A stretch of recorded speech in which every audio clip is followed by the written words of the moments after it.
Hey, it's Miss D's here. I know that you thought you weren't going to have to listen to me today, but actually you're going to, because we're going to talk about Napoleon. He's one of the strongest military figures in world history, so I want you to get to know him so that way you're going to understand everything that we're going to talk about tomorrow. So today, you're going to spend the day taking notes. Your notes sheet should look like this. It looks like a lot, but it's only going to take us maybe 20 or 25 minutes to go through it, and then you're going to be doing some work with it. So, in talking about a guy named Napoleon, you're going to see that we're going to discuss his rise and his fall. And what that means is how he acquired his power, and then the three big mistakes Napoleon made that made him have to let go of his power and just kind of be exiled to an island. So we're going to talk about what the word exiled means and how he was kind of exiled twice. But you're going to see that he has an important quote over here. It says, "The word impossible is not in my dictionary." That definitely describes his character. He was a great military strategist. But what we're going to do is just to understand why Napoleon came to power at this time and what was going on in the world. Now, if you remember, he kind of comes into power when he declares himself emperor right after something called the French Revolution. And so to be reminded what the French Revolution is, I have a pretty good video that I want you to watch.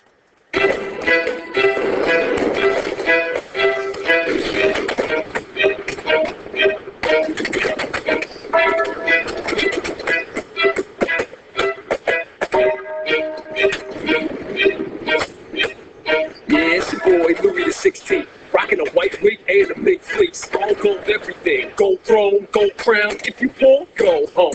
Oh, you don't have a home? Me, I live in Versailles. That's my palace near Paris. In the hall of mirrors, I see me, myself, and I. 3 different classes, beat the face. The fact I'm at the top of the 3 estates. First clergy, then nobility, then the bourgeoisie, man, they killing me. Because I need them to pay more taxes. My life must be lavish. I need to eat caviar, not cabbage. Without a king, you need a savage. Louis, the last your time is past. The 3rd estate is rising fast. Where the poorest of classes, you'll get death if you mess with the masses. We're massive. You ignore our folks. We met on a tennis court, scoring note. The hour of chaos, we need the black steel. July 14th, we storm the Bastille. Put your hands in the air, raise it up. Put your fists in the air, raise it up. Feel the change in the air, raise it up. It's time for a revolution. Put your hands in the air, raise it up. Put your fists in the air, raise it up. Feel the change in the air, raise it up. It's time for a revolution. The king and his crews have abused the rights. So just like the U.S., we choose to fight. Just like the U.S., we choose to fight. It's that government that play our human rights. Been prosperous, through enlightenment philosophers, their torches. So use the ideas to shine some light in the darkness. Use their old Hawkins. Robespierre, soldiers here. Who doesn't fear a king? My choice is clear. Monsieur, I lead the Jacobins against the wealthy. That's what's happening. The people name me the incorruptible. With their support, I am indestructible. Who wants to feel the pain forever? Meet the guillotine. It's a reign of terror. Put your hands in the air. Raise it up. Put your fists in the air. Raise it up. Feel the change in the air. Raise it up. It's time for a revolution. Put your hands in the air. Raise it up. Put your fists in the air. Raise it up. Feel the change in the air. Raise it up. It's time for a revolution. Who's the man with the coldest heart? The man whose enemies get blown apart. Biggest deal in France is Joan of Arc. Yep, that's me. I'm blown apart.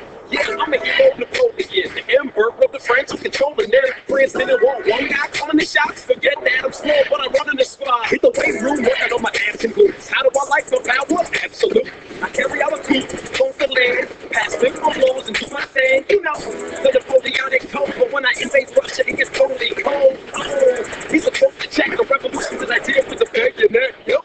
Put your hands in the air, raise it up. Put your fists in the air, raise it up. Feel the change in the air, raise it up. It's time for a revolution. Put your hands in the air, raise it up. Put your fists in the air, raise it up. Feel the change in the air, raise it up. It's time for a revolution.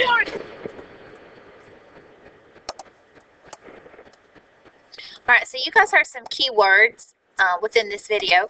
You heard words like Louis the 16th, who was the absolute monarch at the time, about how the 3rd estate was overtaxed, about how they took the tennis court oath and established the National Assembly, which became the National Convention when Robespierre took charge. And then there was the Reign of Terror. But after that all kind of fell apart, and then there was the Directory of the 5 conservative guys. That's when Napoleon took charge. So we're going to start off today just by talking about Napoleon's rise and then his fall with those 3 big mistakes. So we mentioned the falling of the Bastille, which was the prison where the peasants kind of charged the prison and freed the prisoners. And they also tore down the Bastille since it represented the king, and then they just kind of raided the artillery that was there. And then we talked about the Reign of Terror. You see the bloody guillotine here. And then let's talk about the French government for the people and how it changed. First of all, there was the Estates Generales, which is where each group, the 3 estates, had 1 vote. That is totally unfair for the 3rd estate. And then once they kind of met on the tennis court and declared their oath, they had a national assembly where they wrote a constitution called the Declaration of the Rights of Man. So they wanted a constitutional monarchy. The Jacobins said, that ain't gonna work. So with Robespierre, he started the Reign of Terror, which ended up beheading the king and Marie Antoinette, his queen. And then the Directory, you have the 5 conservative men who are running the government. That's when Napoleon decided to take charge. He staged his coup d'etat to overthrow the government to declare himself emperor. So to get an idea of who Napoleon was, let's just watch a video about the life of Napoleon.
All right, so that's the history of Napoleon. And so I wanted to show you exactly where he's from. If you look at this map, you're going to see 3 continents. We have Europe, we have Asia, and we have Africa. So if you were to turn around and look at the back of the room, you're going to see Africa is kind of in the middle of the world. Europe is always above it. If you need to find Europe, that's how you do it. Look for Africa, then look above it. Here's France. You can see at this time in history it was pretty big. And then there's the island of Corsica, this little bitty white speck here. So if we jump over to this map, it's a little bit bigger. But France actually had control of Corsica. But that's where Napoleon was from. You would think that with his father being a lawyer, just a little bit more about him, his father was a lawyer, and you would think that his family had lots of money, right? Well, Napoleon had 8 brothers and sisters, and so with 8 kids, the wealth kind of was spread a little bit thin. So Napoleon really didn't grow up lavishly like you would think, especially based on how he lived, because that's probably what made him just so tough. He went to military school in France, and while he was there, he actually made friends with Maximilian Robespierre and his brother Augustin. So whenever Robespierre was beheaded, Napoleon was actually put on house arrest just for knowing these guys. But eventually they let him off of house arrest, and that's probably what made him want to take over the government, because he said that he was against any type of royal insurrection with the royalty being in charge. And so he was promoted to major general. And so when the Directory came charged, he said, I'm going to take over France as emperor. What I want you all to do at this point is I want you just to reflect back upon your notes, just these categories right here, just 1, 2, and 3. And I want you to see if there's anything else that you could fill out, anything more. For example, he named himself emperor. His dream or his goal was to become emperor of all of Europe. He wanted to take over everything. And he began that goal by starting wars with every single neighboring nation. It just kind of spread from there. And that's what the Napoleonic Wars are all about. So this concludes the first video in our series of 3. You're going to listen to 3, you're going to get some notes, and then you're going to do a pretty cool activity at the end. Get ready for video 2.